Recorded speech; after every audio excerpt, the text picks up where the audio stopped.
আসসালামু আলাইকুম। কেমন আছেন সবাই? আশা করি আপনারা সবাই আল্লাহর অশেষ মেহেরবাড়িতে পরিবার পরিজন নিয়ে ভালো আছেন, সুস্থ আছেন।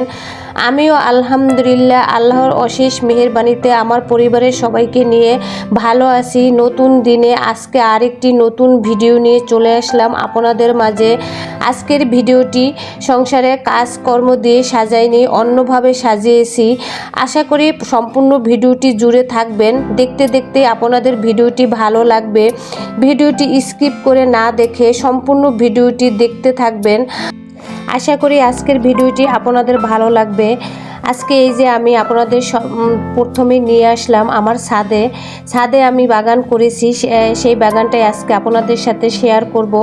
আমি এই যে বাগান করেছি দেখেন, কোনো টাকা পয়সা খরচ ছাড়াই। এটা কেন থাম্বনেলে লিখেছি, এই যে আমি দেখেন আমাদের বাসায় যে রং করেছি, রঙের ডিব্বা দিয়ে, পানির বোতল দিয়ে, তারপরে এই যে বস্তা দিয়ে, ব্যাগ দিয়ে, এইগুলি দিয়েই আমি এই বাগানটা করেছি। কেননা আমি দোকানে গিয়েছিলাম, সেইখানে প্রত্যেকটি টপের এত দাম, তাহলে দেখা যায় আমার একটি বাগান করতেই 4-5 হাজার টাকা লাগবে শুধু টপ কেনার জন্যই। দেখা যায় বড় টপগুলো 400, 500, 550 টাকা চায়, ছোটোগুলো 100 টাকার নিচে নেই, 200, 350 এরকম। তাহলে দেখা যায় 20-30টা গাছ লাগালে আমার অনেক টাকা যাবে গা। এর জন্য ভাবলাম যে না, এই টাকাগুলো খরচ করার কোনো দরকার নেই। তার জন্য এই যে আমি ঘরে থাকা আমার যে বালতি, তারপরে ডিব্বা, তারপরে বস্তার ভিতর মাটি দিয়ে, তারপর সার দিয়ে, এগুলো দিয়ে আমি এই যে গাছ লাগিয়েছি। প্রথমে এই যে বালতিতে পুদিনা পাতা লাগিয়েছি, এটা কিন্তু আপনার ভাইয়ে বাজার থেকে পুদিনা পাতা নিয়ে এসেছিল, সেইগুলোই আমি লাগিয়ে দিয়েছি। এখন মাশাআল্লাহ দেখেন কত সুন্দর হয়েছে। আমি কিন্তু আমার বাগানে যা যা আমার প্রয়োজনীয় সেগুলি বেশি লাগিয়েছি, যে বেগুন গাছ, মরিচ গাছ, তারপরে দেখা যায় পুদিনা পাতা গাছ, ড্রাগন, এটাও কিন্তু আমাদের বেশি প্রয়োজন হয়।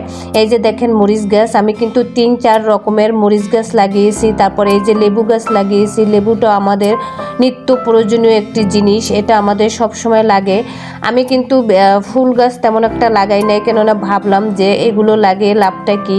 ফুল গাছ দেখা যায় সৌন্দর্যের প্রতীক, এগুলো সৌন্দর্য বাড়ায়, কিন্তু এগুলো তেমন একটা কাজে আসে না। এর জন্য আমার দেখা যায় যেটা আমার প্রয়োজন, যেটা আমি কাজে লাগাতে পারবো, ওইটি দিয়ে আমি বাগান করেছি।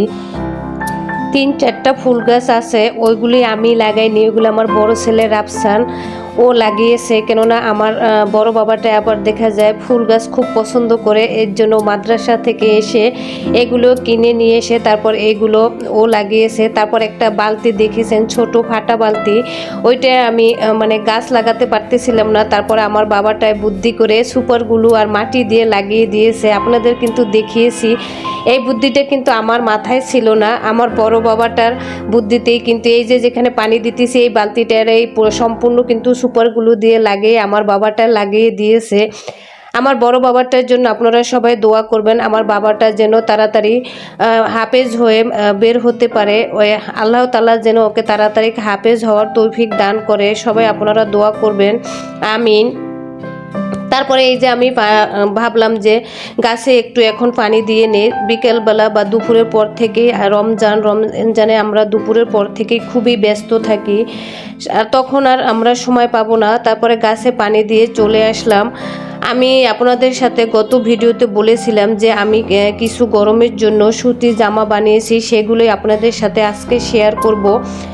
এই জামাগুলো কিন্তু শুধু বানিয়ে রেখে দিয়েছি, আয়রন করিনি, তার জন্য একটু দেখা যায় থুবানো আছে, পরে দেখা যায় আপনাদের সাথে শেয়ার করে পরে এগুলো আয়রন করে নিব। কেননা এখন দেখা যায় রমজান মাস, সংসারে কাজে ব্যস্ত থাকি, তেমন একটা যে অন্য কাজে সময় দিতে পারি না।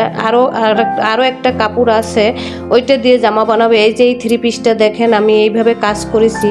আপনাদের কাছে এই কাজটা কেমন হয়েছে আমাকে কিন্তু কমেন্টে জানাবেন। এই যে আমি সালোয়ারটা এইভাবে কাজ করেছি, লেস দিয়েছি 3 রকমের লেস দিয়েছি, তারপরে এই যে বর্ডার ধরে ধরে তারপরে এই ডিজাইনটা করেছি। আমার কাছে খুবই ভালো লাগেছে। কিছু কিছু জামা দেখা যায় ডিজাইন করেছি, আবার কিছু কিছু জামা দেখা যায় হালকা ডিজাইন করেছি। এই যে এই জামাটায় তেমন একটা ডিজাইন করি নেই, এই যে পায়জামাটা আমি শুধু একটু লেস দিয়ে তারপরে এটা ডিজাইন করেছি। আর আমার প্রত্যেকটা সেলোয়ারে আমি প্যান্ট কাট সেলোয়ার পরতে পছন্দ করি, এর জন্য আমি এবার প্রত্যেকটা সেলোয়ারে প্যান্ট কাট সেলোয়ার বানিয়েছি।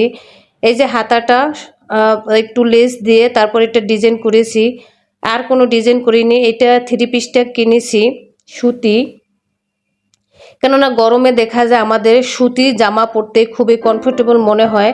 এগুলো কিন্তু রাফ ইউজ করার জন্য আমি যখনই কোনো 3 পিস কিনি বা সুতি কাপড় কিনে জামা বানাই, তখনই প্রত্যেকটা জামাই একটু ডিজাইন করে পরতে পছন্দ করি। কেননা দেখা যায় সেম অন্য কেউ যদি আমার জামা একই রকম জামা পরে, ওইগুলো আমার পরতে ভালো লাগে না, আমি একটু খুঁতখুঁতে টাইপের। এই যে এই জামাটা কোনো ডিজাইন করিনি, যেরকম ছিল সেম ওই রকমই বানিয়েছি, শুধু এই যে হাতাটা এইভাবে দিয়েছি। এই জামাটা আর আমার ডিজাইন করতে ভালো লাগেনি, যে না এই জামাটা ডিজাইন করতাম না, এইটা সিম্পলই থাক। তারপরে এই যে এই কাপড়গুলো কিন্তু সুতি কাপড় কিনে তারপরে আমি এগুলো গোল জামা বানিয়েছি। আমি গোল জামা বানালে এইভাবে 6 সেট করে কেটে তারপরে এইভাবে বানিয়ে থাকি। আমি বেশিরভাগই দেখা যায় গোল জামাগুলো পরে থাকি, আর 3 পিস কিনলে দেখা যায় ওগুলো একটু মানে 3 পিসেই বানাই। আর যেগুলো কাপড় কিনি থান কাপড়, ওইগুলো দেখা যায় আমি সবসময় গোল জামা বানাই। এই জামাটা একটু লেস দিয়ে বগলে একটু ডিজাইন করেছি, আর এই যে হাতায় একটু ডিজাইন করেছি, আর কোনো ডিজাইন করিনি। আর সালোয়ারটা প্যানকেট ডিজাইন করে বানিয়েছি, এই যে আপনাদের সাথে দেখাচ্ছি। আমি কিন্তু প্যানকেট করলেও দেখা যায় এখন আমার 2টা ছেলে মাশাল্লাহ বড় হয়ে যাইতেছে, তার জন্য দেখা যায় 14.5 পর্যন্ত রাখি, তেমন একটা চাপা সালোয়ার পরি না। তারপরে এই যে এই সুতি জামাটা আমি এইভাবে ডিজাইন করেছি, এই যে আপনাদের সাথে শেয়ার করতেছি।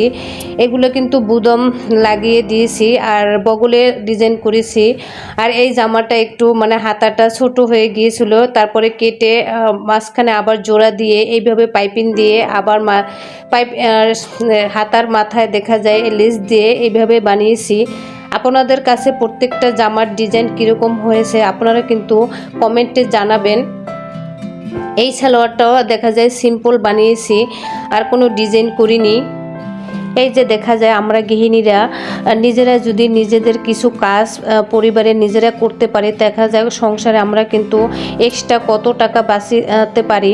এভাবেই আমি মনে করি প্রত্যেকটা গৃহিণী তার সংসারে কোনো না কোনোভাবে সঞ্চয় করে থাকে বা সংসারে টাকা খরচ কমিয়ে থাকে। এই যে আমি বাগানটা করলাম, এই বাগানে দেখা যায় আমি যদি টব তারপরে আরও অন্য অন্য আদার্স জিনিসপত্র আমার কেনা লাগতো, তাহলে দেখা যায় আমার কত টাকা যেত। আবার এই যে আমি আমার নিজের জামা কাপড় আমি নিজে পরে থাকি, তারপর আরও সংসারে অন্য অন্য সেলাইয়ের কাজ আমি মেশিনে করে সেলাই করে তারপরে করি।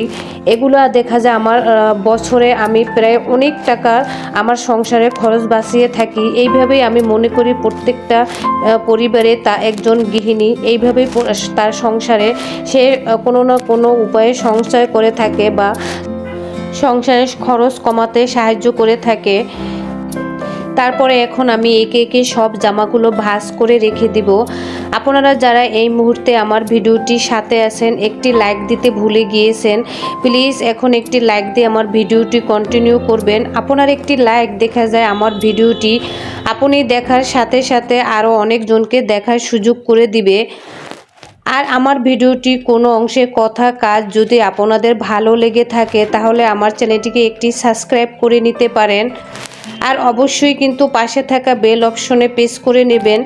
আমি যখনই কোনো ভিডিও আপলোড করব তখনই আপনাদের কাছে নোটিফিকেশন আকারে পৌঁছে যাবে, আপনি সময় সুযোগ করে আমার ভিডিওটি দেখে নিতে পারবেন। আজকে এই পর্যন্তই, আবার কোনো নতুন ভিডিও নিয়ে চলে আসবো আপনাদের মাঝে।